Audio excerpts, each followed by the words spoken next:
Pánico sangrante. Verde Gaultería 825. Resumen. El abuso deliberado de las lecciones de legitimidad de Snape estaba matando lentamente a Harry. Por suerte, su centinela lo encuentra. Notas. Aviso legal. Soy dueño de mis cosas, pero no del material original. Eso le pertenece a quien sea. Además, las opiniones e interpretaciones que utilizo aquí pueden no reflejar las de quien sea que sea el dueño del material original. Mira, solo soy un pobre bibliotecario universitario. Demandarme no te traerá nada más que lágrimas. Advertencia. Esta obra puede resultar ofensiva para algunos lectores. También contiene referencias a abusos de autoridad y abuso infantil. Si lo considera necesario, no dude en retirarse. Nota del autor. Esto resultó mucho más largo de lo que esperaba. Ver el final de la obra para más notas. Texto de trabajo. Pánico sangrante. Harry se acurrucó en una bola más apretada mientras luchaba por respirar a pesar del pánico que le obstruía la garganta. La magia que normalmente era una constante tranquilizadora del castillo y los terrenos de Hogwarts se había convertido en un demonio que arañaba su ser, con la intención de desgarrarlo en pedazos al mismo tiempo que lo asaba vivo. El olor a polvo era fuerte en el aula abandonada de defensa contra las artes oscuras en la que había elegido entrar cuando sintió que el ataque de pánico comenzaba a aparecer. Claramente, nadie había estado en la habitación desde que Lockhart había ocupado el lugar o poco después, a juzgar por la forma en que el espejo de cuerpo entero del hombre vanidoso había sido empujado a una esquina. La pluma de pavo real de Lockhart todavía estaba abandonada incluso en el escritorio. No era inusual que sucediera un ataque de pánico después de una lección de oclumancia, por lo que Harry sabía que debía tener cuidado con ellos a pesar de que solo habían pasado unas pocas semanas desde que habían comenzado las lecciones con Snape y habían sido una sensación muy rara antes de eso. Algo entre el dolor en su cabeza y la forma en que sus sentidos parecían estar en alerta después siempre desencadenaba una descarga de adrenalina. Sin tener que correr por su vida o volar lejos de las bolas de hierro, parecía haber solo una forma de que su sistema lidiara con esa descarga. Así fue como se familiarizó con la sensación que produce el inicio de un ataque de pánico. Después del primer viaje apresurado a casa de Madame Pomfrey, que se limitó a chasquear la lengua al decir que no se estaba muriendo y le dio una poción calmante antes de enviarlo de vuelta a Gryffindor, todo ello con el aire impaciente de alguien que sentía que estaba perdiendo el tiempo, Harry había empezado a llegar lo más lejos que podía de vuelta a los dormitorios antes de meterse en un aula abandonada o en un armario de suministros cuando los síntomas se volvían demasiado intensos. No era la opción más cómoda, por supuesto. Harry se sentía dolorido después de cada lección, más a medida que pasaba el tiempo, y no poder recuperar el aliento parecía empeorarlo. Y era tan sensible a todo lo que sucedía después. Sintió como si una parte intangible de sí mismo sangrara. En un intento de darle a su mente algo más en lo que concentrarse que en respirar, se imaginó presionando un vendaje en el lugar. La sensación de que el vendaje se saturaba bajo su control mental era tan real que Harry prácticamente podía sentir la humedad contra sus palmas. Eso no era bueno, incluso si era solo imaginario. Su imaginación no era lo suficientemente buena como para fingir que sangraba como un pollo descuartizado. Harry extrañaba el sonido de la puerta del aula al abrirse y cerrarse de nuevo. Su cabeza comenzaba a dar vueltas. ¿Era por su ataque de pánico? ¿O era por el sangrado imaginario? ¿Puede uno morir por un sangrado que solo está en su cabeza? ¿Era eso siquiera posible? Había tantas cosas sobre el mundo mágico que ya eran imposibles pero reales que Harry no podía estar seguro. SHHH, dijo alguien cerca. La sílaba pronunciada en voz baja se sintió como si una daga le atravesara los ojos. Harry podía sentir sus manos suspendidas sobre sus rodillas. Podía sentir lo indeciso que estaba el otro chico de tocarlo y arriesgarse a empeorar las cosas. Podía sentir la urgencia de ayudar tan fuerte como cuando Harry se lanzaba de cabeza al peligro para salvar a sus amigos. Eso solo se sumaba a los sentimientos que lo asfixiaban. Aún así, algo en la otra presencia le hacía sentirse inherentemente seguro. Y lo que era más importante, se sentía como una pieza faltante de sí mismo que estaba esperando a que Harry la colocara en su lugar. Harry prácticamente podía ver una cuerda desenrollándose hacia él como el rizo líder de la hiedra que se extiende hacia el sol. Se desplegó de su bola protectora y se tambaleó hacia el otro cuerpo, actuando por algún instinto que ni siquiera era consciente de tener. Vaya, dijo el chico, mientras Harry se envolvía alrededor de él. Harry solo pudo abrir los ojos un poquito. Fue lo suficiente para ver un chaleco gris debajo de una túnica negra sencilla. Una mano se acercó para pasar los dedos por el cabello de Harry antes de presionar su rostro contra el hueco entre el cuello y el hombro. De repente, Harry se encontró jadeando por el aroma picante del anís y el cardamomo. Lentamente, el dolor también comenzó a desaparecer. Eso es todo. Le dio a Harry un beso en la cabeza. Respira, pequeño guía. Sigue adelante y fíjate como necesites. Las palabras no tenían mucho sentido, y no era solo porque sonaban como si vinieran de muy lejos. Harry sabía sobre centinelas y guías, por supuesto. Todos los niños de la escuela aprendieron sobre los sensitivos que tenían ventajas genéticas sobre los humanos estándar. También existían en el mundo mágico, no es que Harry hubiera conocido a uno todavía que supiera.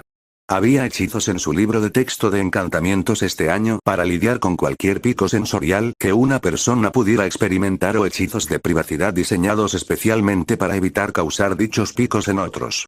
También aparecieron en los libros de historia que Harry había leído a lo largo de los años, tanto para la clase de vinos como para investigación, generalmente para lo que fuera que estuviera tratando de matarlo ese año. Pero había pruebas para ambas variantes de sensible. Un guía especializado venía a la escuela primaria una vez al año para leer a los estudiantes, a pesar de que era poco probable que ningún sensible se conectara a Internet tan joven. La asignada a Brickman había sido una mujer agradable con una cara redonda, piel incluso más oscura que la de Harry y muchos rizos apretados que brotaban de su cabeza como si estuvieran tratando de escapar.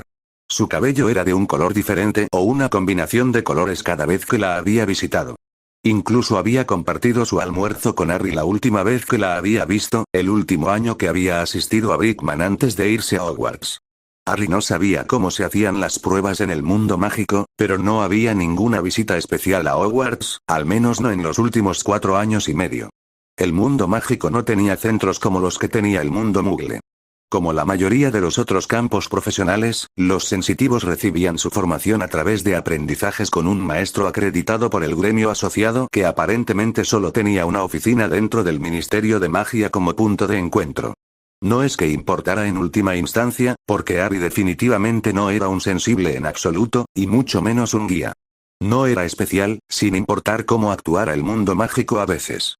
Gimoteaba tan silenciosamente como si estuviera de nuevo en su armario en Private Drive y esperara evitar más castigos. No podía evitarlo.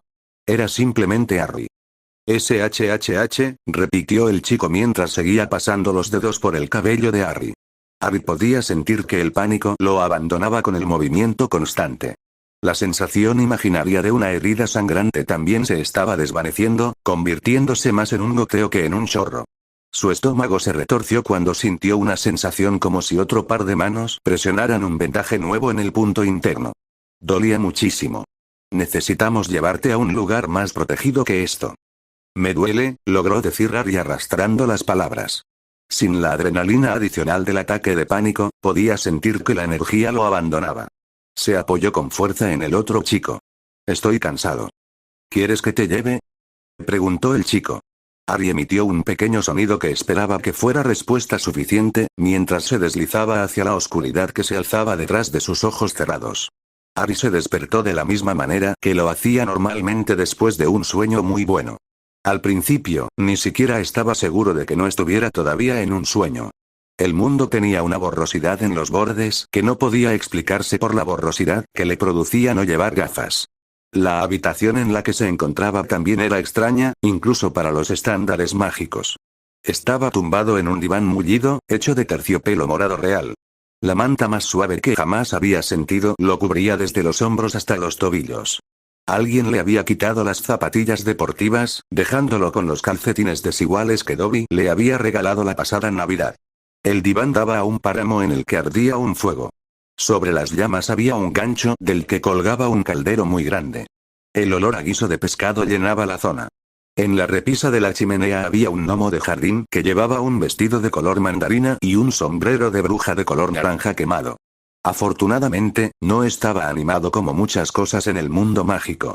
Aún así, la figura de cerámica tenía una sonrisa sugerente que era similar a la que tenía Katie justo antes de arrastrar a Angelina y Alicia a algún lugar.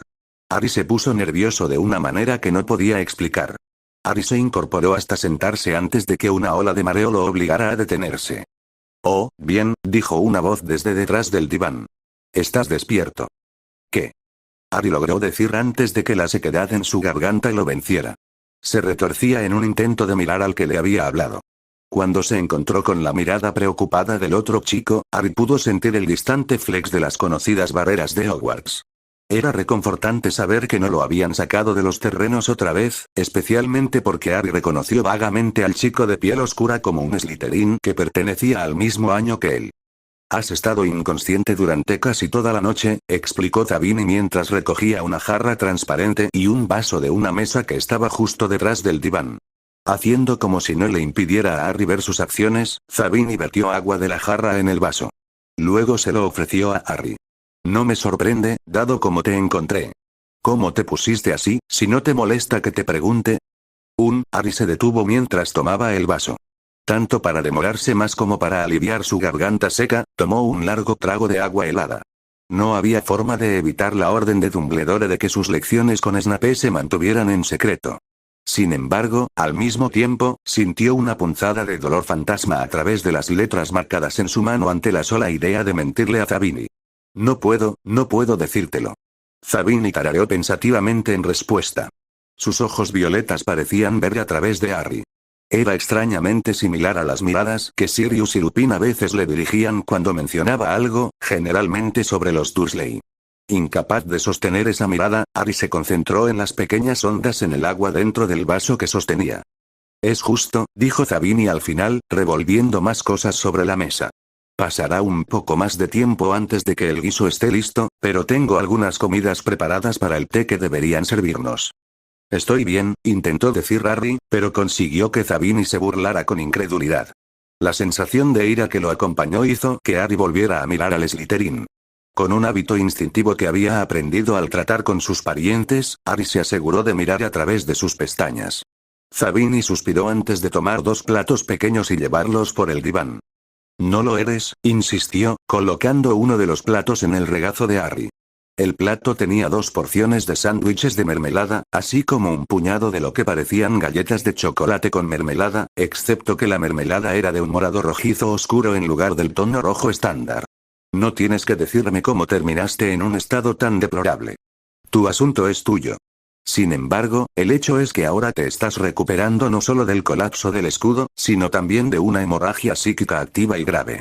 Necesitas comer, pequeño guía». «No soy», Harry intentó protestar mientras Zabini caía al suelo cerca de sus pies.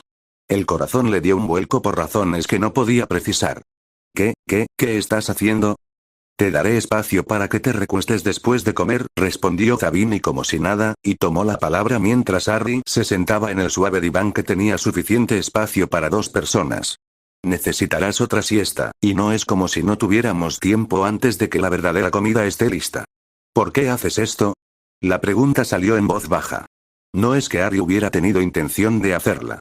Había aprendido hacía mucho tiempo que las preguntas eran algo peligroso. Siempre era mejor dejarse llevar por la corriente y resolver las cosas sobre la marcha. Peor aún era que Zabini parecía estar dándole una seria reflexión a la pregunta. Harry prácticamente podía sentir cómo el muchacho, aparentemente estoico, sopesaba diferentes respuestas. Era como si su situación actual fuera un orbe prismático que Zabini inclinaba en distintas direcciones para ver cómo se refractaba la luz a través de él. Después de un silencio lo suficientemente largo como para que Harry comenzara a lamentar no tener un lugar seguro donde dejar su vaso de agua, Zabini finalmente llegó a algún tipo de conclusión. «Realmente no sabes nada». Oye. «Sé un montón de cosas». «Sí, estoy seguro de que sí», convino Zabini de inmediato, «pero no nada sobre lo que eres o lo que eso significa». «No sé qué crees que sabes». Harry se mordió la lengua para no decir nada, pero eso provocó una amplia sonrisa en Zabini. Transformó su rostro, ya de por sí atractivo, en algo que hizo que la mente de Harry se quedara en blanco al mismo tiempo que su boca se secaba de nuevo. Aturdido, sacudió un poco la cabeza para aclararla antes de retomar el hilo de su conversación. «No soy lo que crees que soy. No puedo serlo». «¿Y qué crees tú que yo creo que eres y que no puedes ser?». «Un guía», dijo Harry. Se tomó un momento para beber el resto de su agua. Zabini tomó fácilmente el vaso, que ahora estaba vacío, y lo dejó en el suelo, entre los pies de Harry y la rodilla de Zabini. Alguien se habría dado cuenta si lo fuera. «No sé qué decirte», dijo Zabini con cuidado, «pero definitivamente eres un guía». A juzgar por el sabor persistente de tus escudos cuando te encontré y lo rápido que ya se están recuperando, también has estado activo durante mucho tiempo. Eso no sería una sorpresa. ¿Por Voldemort? Preguntó Harry, jugueteando con uno de los trozos de sándwich. Zabini soltó otra de sus pequeñas burlas. Harry lo miró, sintiendo la inexplicable necesidad de tocar una de las muchas trenzas que llevaba en el pelo. ¿Por quiénes eran tus padres?, respondió Zabini. Los Potter han estado produciendo guías fuertes durante siglos, y tu madre ya estaba en camino de asumir el cargo de centinela alfa del capítulo Gales del gremio cuando se vieron obligados a esconderse. Su vínculo era literalmente cosa de leyendas, a pesar del tiempo que les llevó consolidarlo. Si eso es verdad, preguntó Harry, con amargura haciendo que su estómago se revolviera amenazadoramente, entonces ¿por qué nadie ha dicho nada antes? Otra cosa más que no sé, pequeño guía. Deja de llamarme así, murmuró Harry. Mi nombre es Harry, solo Harry. Bueno, Harry, necesitas comer. Luego necesitas descansar. Eres muy mandona, dijo Harry, pero cogió una de las extrañas mermeladas para olerla un poco. La mermelada de color púrpura rojizo olía a moras. ¿Por qué insistes tanto en que coma? ¿Qué clase de centinela sería si no me asegurara de que mi guía estuviera bien alimentado? Al no tener argumentos en contra de ese sentimiento, Harry simplemente comió sus galletas y sándwiches de mermelada. Ya habría tiempo para resolver las cosas más tarde. Si ignorar el tema significaba que Harry podía disfrutar un rato de la idea de pertenecer, entonces nadie tenía por qué enterarse, ¿verdad?